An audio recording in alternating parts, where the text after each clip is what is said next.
Welcome back to the deep dive.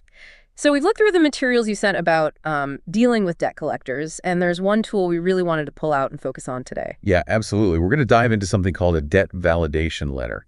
Sounds a bit official, maybe, but it's actually a really powerful right you have when a collector first gets in touch. Think of it as your, first move, right? A way to get some control back. Exactly. Taking control. That's the core idea. And timing is, well, it's everything here, isn't it? There's this 30-day window from when they first contact you. Super critical. Yeah, that first 30 days is when this tool, this letter, has the most legal weight behind it. You really want to act within that time frame if you can.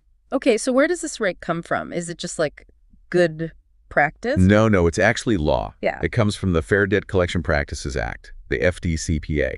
It's a federal law designed to protect consumers like you. FDCPA, right. And it basically says you have the right to ask a collector to prove the debt they claim you owe is actually, valid and yours. Okay, so this letter, what does it do? What's the immediate effect when you send one?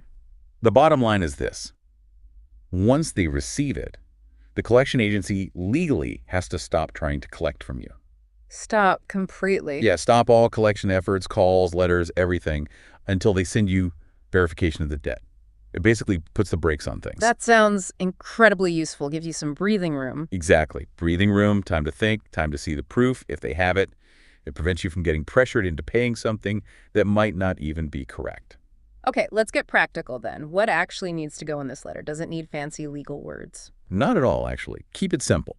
The most important part is a clear statement, something like, I am requesting validation of this debt pursuant to the Fair Debt Collection Practices Act. Just stating your right under the FDCPA. Precisely. That signals you know your rights. Then you need to ask for specific info. Like what? You'll want to ask for the name of the original creditor, who the debt was originally with. Okay, original creditor. The amount they say you owe, get the exact figure they're claiming, and the date the debt was supposedly incurred. Right. And how do you make sure they prove it's actually your debt and not, say, someone else's? Ah, good point. You explicitly ask for documents that prove the debt belongs to you. This could be like a copy of a statement or a contract with your name on it, something linking you to that specific debt. Makes sense. So information you need to include.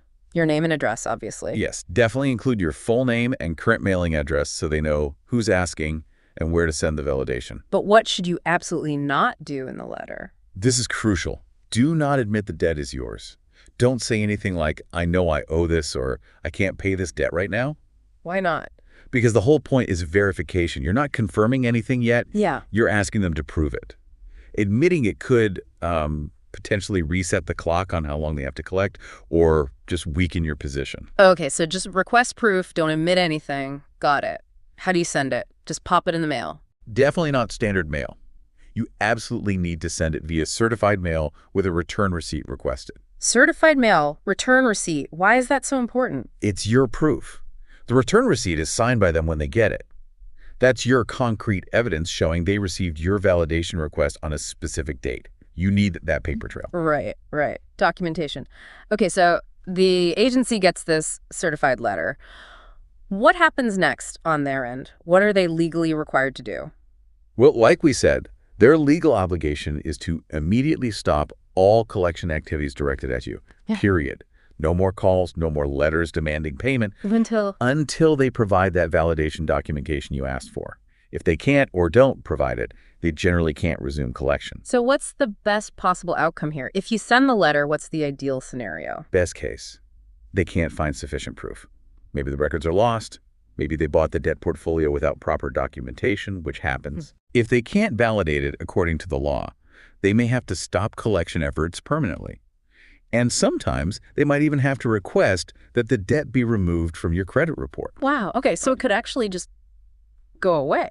It's possible, yes. Yeah. If they can't meet their legal burden of proof after you've requested validation. So really, using this letter isn't about fighting necessarily. It's about information gathering and making them follow the rules, taking that proactive step. Precisely. It shifts you from feeling defensive, or maybe just ignoring it, which is never a good idea, to actively seeking clarity and asserting your rights. It's about knowing what you're actually dealing with. So the big takeaway here seems to be know your rights when a collector calls. Don't just assume they're correct. This letter is a key right. Exactly. Understanding you have this right, this tool, is fundamental. Which leads us to a final thought for you, our listeners. Yet consider this.